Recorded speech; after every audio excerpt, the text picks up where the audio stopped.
안녕하세요. 저는 결혼한 지 1년이 좀 넘은 30대 초반의 여성입니다. 오늘 제가 이렇게 사연을 쓰게 된 건 남편과 이혼을 했기 때문입니다. 이렇게 표현해도 될지 모르겠지만 시부모님은 너무 무식하신 데다가 완전 무대포가 따로 없으십니다. 그게 고이든 아니든 말이에요. 처음엔 참아보려고 했는데 더는 못 견디겠네요. 저와 남편은 회사 동기의 소개로 만났습니다. 남편이 회사 동기한테 소개팅을 해달라고 자주 졸랐었나 봐요.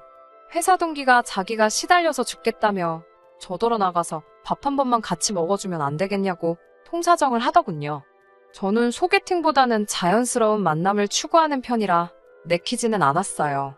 하지만 회사 동기가 어찌나 애절하게 부탁을 하던지 그래 죽은 사람 소원도 들어준다는데 산 사람 소원 못 들어주겠냐 싶어서 나간 자리였습니다. 그렇게 만나게 된 남편은 정이 많고 따뜻한 사람이었어요. 큰 기대가 없었던 자리라서 그랬는지 저는 있는 그대로의 제 모습을 보여줄 수 있었고 덕분에 즐거운 시간을 보냈습니다. 저희는 이후로도 몇 번의 만남을 이어갔고 얼마 지나지 않아 사귀는 사이가 되었습니다. 그리고 1년 후 결혼까지 하게 되었지요. 어려서부터 저희 가족은 다들 바빴어요. 사업을 하시는 아버지와 회사를 다니시는 어머니 그리고 저보다 2살 많은 언니까지 모두가 자기 스케줄에 쫓겨 살았지요. 그래서인지 저희 가족 모두가 전형적인 개인주의입니다. 서로의 일에 쓸데없이 간섭을 하거나 오지랖을 부리지 않아요. 다만 가족 중 누군가가 조언이 필요하다 하면 그때는 모두가 같이 고민하고 생각하며 도움을 주려고 노력했지요. 남편이 자란 집안 분위기는 저희 집과는 많이 다른 눈치였어요. 1년 남짓 연애하는 동안 옆에서 지켜보니 시골에 계신 남편 부모님께서는 남편을 정말 과하다 싶을 정도로 많이 챙기셨습니다. 처음에는 정이 많으시구나 생각했지만 나중에는 저렇게까지 싶을 정도로요. 일단 한 달에 한 번씩 반찬을 가지고 당신들이 사시는 곳에서 서울까지 올라오셨습니다. 지금도 고속버스에 기차를 타고 다니시는데 4시간은 좋게 걸린다 했어요. 하지만 정작 남편은 입이 짧은 사람인데다 회사에서 점심을 해결하고 저녁도 종종 해결하다 보니 가져다 주신 반찬 대부분을 못 먹고 버리더군요. 어머님께 솔직히 말씀드리라 하니 그러면 얼마나 서운해 하시겠냐며 항상 잘 먹었다고 거짓말을 하더라고요. 그러면 어머님께선 당연히 보람을 느끼시고는 또 가지고 오시고 악순환이었지요. 그러다 남편과 제가 결혼을 하면서 제가 어머님께 말씀드렸어요. 어머님 고생하시는 것도 다 알고 감사하지만 부담스럽다고요. 이외에도 청소 문제라던가 주무시고 가시는 것 등 말하자면 한도 끝도 없지만 정말 털어놓고 싶었던 이야기만 몇 가지 하겠습니다. 일단은 연락 문제가 발단이었어요. 저는 친정부모님께도 연락을 잘 드리는 편은 아니에요. 제가 생각했을 때 너무 중요하다 싶어서 상의가 필요하다 싶으면 연락을 드렸지만 보통은 알아서 하는 편입니다. 안부를 묻는 것도 이따금씩 통화는 하지만 매일같이 시시콜콜한 이야기를 주고받는 사이는 아니에요. 하지만 어머님께서는 당신 아들이 무심한 성격이니 저더러 매일 전화를 하라고 하시더군요. 제가 매일 무슨 일이 있는 것도 아닌데 전화를 드려야 하냐고 여쭤봤더니 안부 인사는 원래 매일 하는 거라고 하시더군요. 그래서 제가 그러면 남편에게 매일 전화드리라고 제가 이야기하겠다 했지요. 솔직히 어머님 입장에서도 며느리인 저보단 아들 목소리 한번 더 듣는 게 좋지 않을까 싶었거든요. 어머님의 반응은 뜻밖이었습니다. 박간니라는 당신 아들이 어떻게 매일 전화를 하냐고요. 어머님께 저희는 맞벌이고 바쁜 건 제가 더 바쁘다고 했더니 뜬금없이 어른이 말하는데 따박따박 말대꾸나 한다면서 화를 내셨습니다. 그냥 내내 하면 될 일이라면서요. 제 성격이 지키지 못할 약속을 하는 걸 싫어해요. 소위 공수표 날린다고 하지요? 제가 가장 싫어하는 것 중 하나예요. 어머님께도 못 지킬 약속 드리고 싶지 않다 하니 됐다며 무조건 전화하라 하셨습니다. 남편에게 어머님께 연락 좀 자주 드리라고 중간에서 내가 난처하다 하니 그냥 30초만 해도 되니까 저더러 해달랍니다. 어머님과 통화할 때 제가 시간을 잴 수 있는 것도 아니고 결국 안 했어요. 저는 마케팅 회사에 다닙니다. 그렇다 보니 프로젝트가 자주 있고 야근도 많고 때로는 주말에도 출근을 해야 할 정도입니다. 너무 바쁜 생활이고 제가 이욕심이 많기도 해요. 그래서 임신은 제가 회사에서 어느 정도 자리를 잡으면 하는 걸로 이야기가 끝난 상황이었습니다. 이 이야기는 남편이 저에게 청혼했을 때 이미 얘기가 된 부분입니다. 만약 남편이 결혼하자마자 아이를 갖고 싶어 했다거나 일에 대한 제 열정과 의지를 이해해주지 못했다면 결혼하지 않았을 거예요. 그런데 문제는 식을 올리고 한 달이나 지났을까 싶은 때였어요. 어머님, 아버님이 신혼여행지에서 뭐 좋은 소식 없었냐고 물어보시는 거예요. 처음에는 무슨 말씀인가 제대로 알아듣지도 못했습니다. 그러자 어머님께서 답답하셨는지 신혼여행 가서는 애는 안 만들었냐고 그러시는 거예요. 그런 질문을 받을 거라고는 예상치 못했기에 좀 놀랐습니다. 남편이 그제서야 어머님, 아버님께 저희의 아이 계획을 말씀드리더군요. 어머님, 아버님께서는 노발대발 난리가 나셨습니다. 여자가 늙으면 애가 멍청하게 태어난다고도 아시고 뱃속에서 잘못될 수도 있다더라. 나름대로 저희에게 겁을 주려 하신 거라고 생각합니다. 하지만 악담이나 다름없던 그 말씀에 마음이 많이 아팠던 것도 사실이에요. 그리고 며칠 뒤 어머님께선 이걸 먹으면 임신이 한 방에 된다더라며 신혼집에 개소주를 들고 오셨습니다. 사실 제가 결혼식을 올리기 얼마 전 키우던 강아지가 별이 되었습니다. 그 슬픔이 다 가시지 않은 상태였고요. 물론 남편만 이 사실을 알고 있었지 시부모님은 모르셨을 거예요.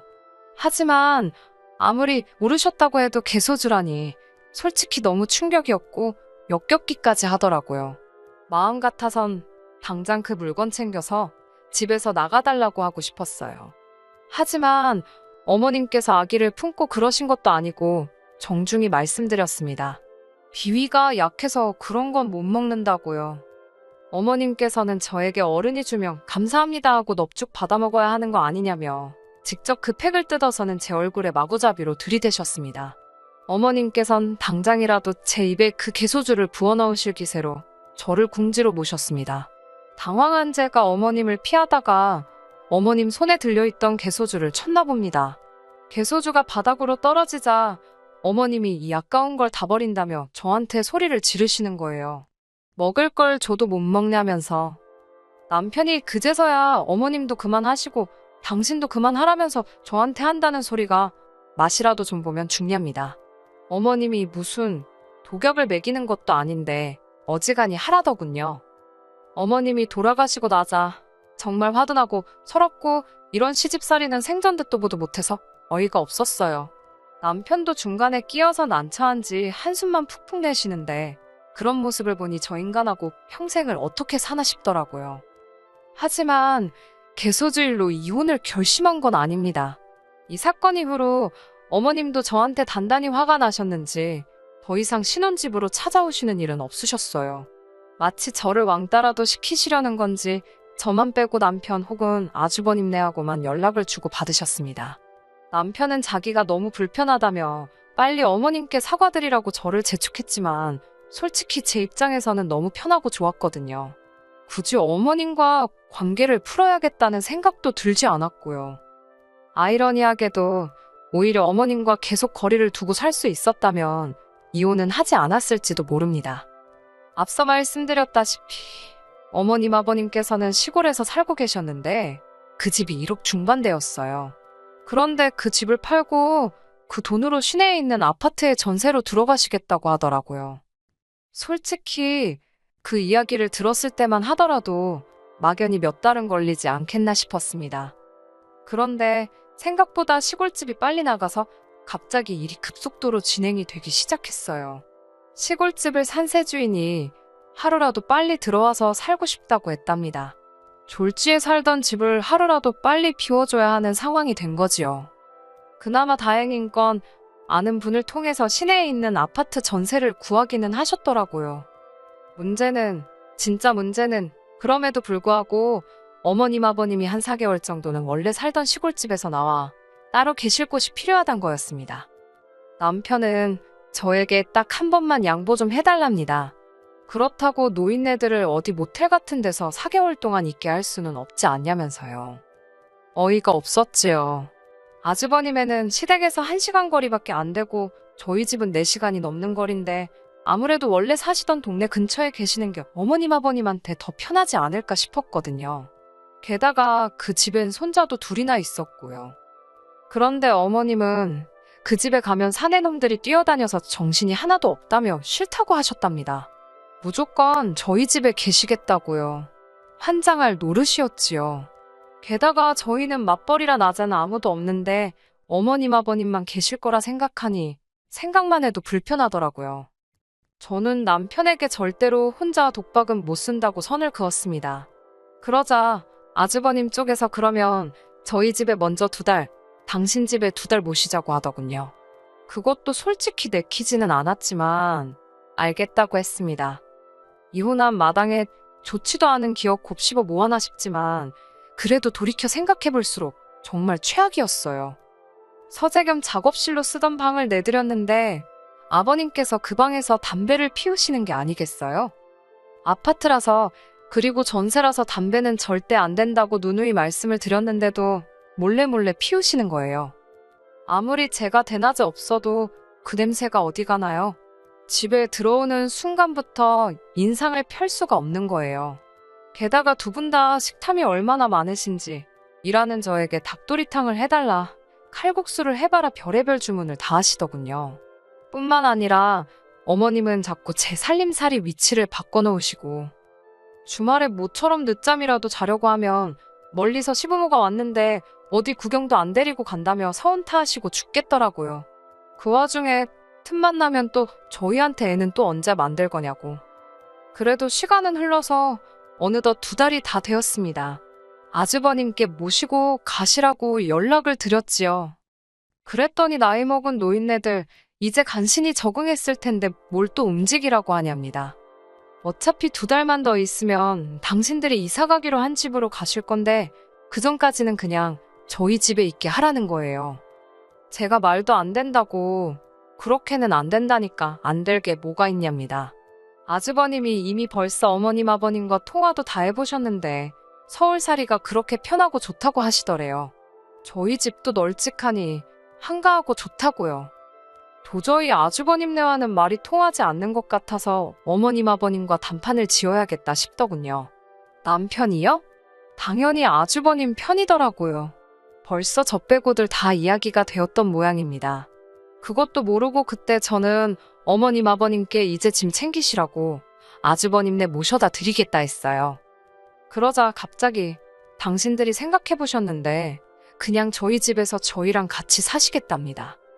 황당하고 어처구니 없는 어머님의 말씀에 결국 제가 딱 잘라 말씀드렸습니다. 그나마 2달 같이 살 수 있었던 건 어머님이 2달 후에 가실 걸 알았기 때문이라고요. 그러자 생활비를 주시겠답니다. 한 달에 50만 원씩 주면 충분하지 않냐고요.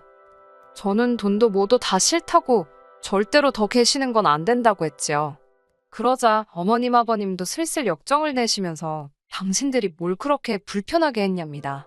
오히려 제 눈치를 더 보셨답니다. 여기서지면 진짜 모시고 살겠구나 싶어서 저도 그동안 마음속에 있던 말을 꺼냈습니다. 결혼하실 때 돈도 하나도 안 보태주셔놓고 이제 와서 너무하시는 거 아니냐고요. 결국 남편이 아주버님께 전화를 걸었고 아주버님이 어머님 아버님을 모시러 오셨습니다. 당연히 어머님 아버님은 제가 당신들 내쫓았다고 난리가 났지요. 부모 버리는 자식도 자식이냐며 어머님께서는 당신이 당신 아들, 그러니까 제 남편 키울 때 얼마나 공을 들였는지 아냐며 소리를 지르시더군요. 그러면서 저더러 저렇게 잘 키운 아들하고 결혼하게 허락해 주셔서 감사하다고 100번이고 1000번이고 절은 못할 망정 이게 사람이 할 짓이냐며 처음부터 제가 독종 같아서 싫으셨다네요. 무슨 욕을 하시건 솔직히 귀에 들어오지도 않았습니다. 어머님 아버님께서 저희 집에서 나가시는 것만으로도 한짐 덜었다 싶어서 마음이 놓였으니까요. 그런데 이튿날 아주버님께서 연락을 해오셨습니다. 형님이 집을 나가셨답니다. 절대로 시부모님하고는 같이 못 산다면서 친정으로 애들 데리고 가버리셨대요. 그러면서 당신 혼자서 어떻게 어머님 아버님을 모시냐고 저희더러 다시 모시고 가랍니다.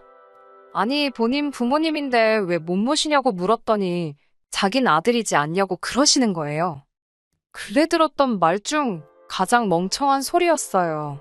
제가 그게 무슨 소리시냐고 장가가기 전까지 같이 사시지 않았냐니까 뜬금없이 저 때문에 당신 가정이 다 박살이 났답니다. 저 하나 때문에 온 집안이 쑥대밭이 되고 있는 거라네요. 아주버님은 계속해서 저 때문에 이혼당하게 생겼다며 지금 당장 와서는 어머님 아버님을 모시고 가라 했습니다. 목소리에 화가 가득하더라고요. 남편은 그 소리를 듣더니 저만 좀 양보했으면 모두 다 편했을 거라며 왜 번번이 그냥 넘어가도 되는 일을 이렇게 크게 만드냐입니다. 그러면서 진짜 아주버님네 이혼하면 자기는 이제 부모님이랑 조카들을 어떻게 보냐고 악을 쓰더군요. 온 가족이 이렇게 다 제 탓을 하는데 제가 뭐 한다고 이 집 구석에 붙어있나 싶더라고요.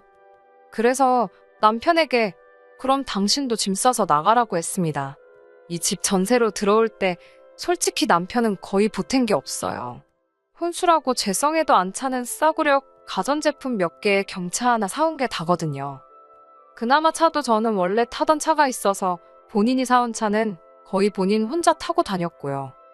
당신 짐 챙겨서 이 집에서 나가라고, 그리고 이혼하자고 했습니다. 아주버님도 이혼당하고 당신도 이혼당하면 두 형제가 알콩달콩 시부모님 모시고 살면 되겠다고요. 남편은 그러자 자기도 지금 미치겠다며 벽에 머리를 쿵쿵 박으며 아주 생쇼를 해댔습니다. 그것도 결혼 초에는 하지 말라고 말렸지만 그땐 지가 지 머리 찢는데 어련히 요령껏 하고 있겠지 싶어서 마음대로 하라고 냅뒀네요. 그리고 결국 저는 이혼했습니다. 그 일이 있고 며칠 뒤 남편은 자기가 생각이 짧았다며 이젠 뭐 제 편이 되어주겠네 어쩌겠네 똥나발을 불던데 들은 척도 안 했어요.